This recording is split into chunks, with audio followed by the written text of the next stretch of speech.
Perpetuity. Perpetuity is when we have periodic payments begin on a fixed date and then continues indefinitely. So what that means is that for perpetuity, what we have is that our n equals to infinity.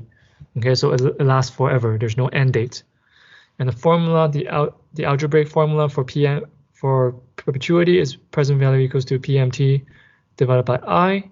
I is your periodic interest rate. For a perpetuity due is payments plus payment divided by I.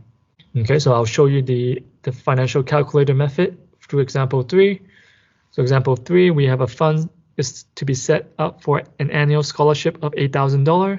If the first payment is due in 4 years and interest is 6.1% compounded quarterly, what amount must be deposited into the scholarship fund today? So again, we need to first draw a timeline so we can understand the situations. So what we're looking for in this question is we're looking for what amount must be deposited into the fund today. Okay, so basically what today means that we're looking for present value, right? We're looking for how much money we need to put into the funds today. So that means our present value is the question mark. And we know that the first payment is not due in 4 years. So we have 2 parts to it.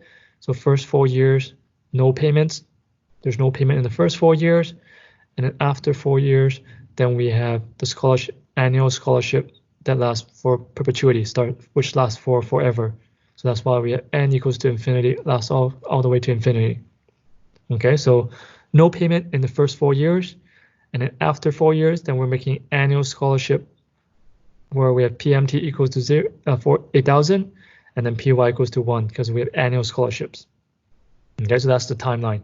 So in order for us to find the present value in this question, in order for us to find the present value at today's value, present value today, what we need to do is we need to first find the present value of the perpetuity.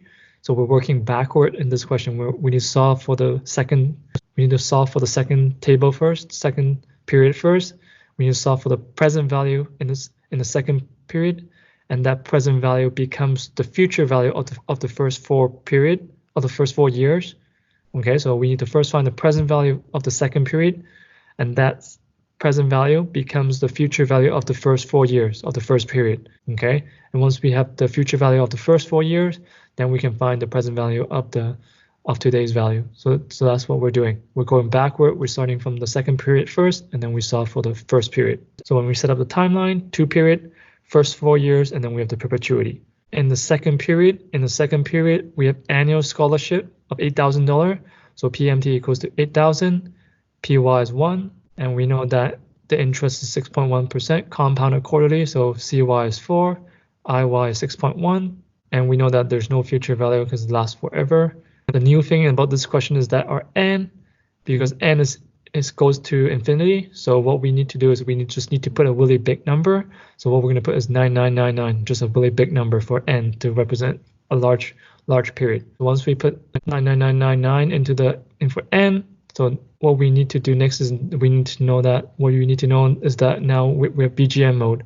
And how we know this is BGM mode is because the first payment is due in 4 years, so right at the beginning, right after the 4 years. So this is the first payment. So therefore we know this is BGM mode because of the keyword first payment. So once we have all the item filled out, then we can plug it into the financial calculator just as before, and then we solve for present value, and then you're going to get the 136,185. So that present value of the perpetuity becomes the future value of the first 4 years. Okay, so that present value of the perpetuity becomes the future value of the first 4 years. And in the first 4 years, we know that there's no payment, so PMT equals to 0. PV is what we're solving for. We're looking for the present value of how much we need to put in today. Interest is the same. CY is the same, no change there. And we know that when there are no PMT, when PMT equals to 0, N equals to T times CY. So we have 4 years and CY is 4. So 4 times 4 gives you the 16. That's your N. We also know that when there are no payments, PY equals to CY. So therefore, PY equals to 4. And when there's no payment, there's no BGN anyway. So therefore, just leave it.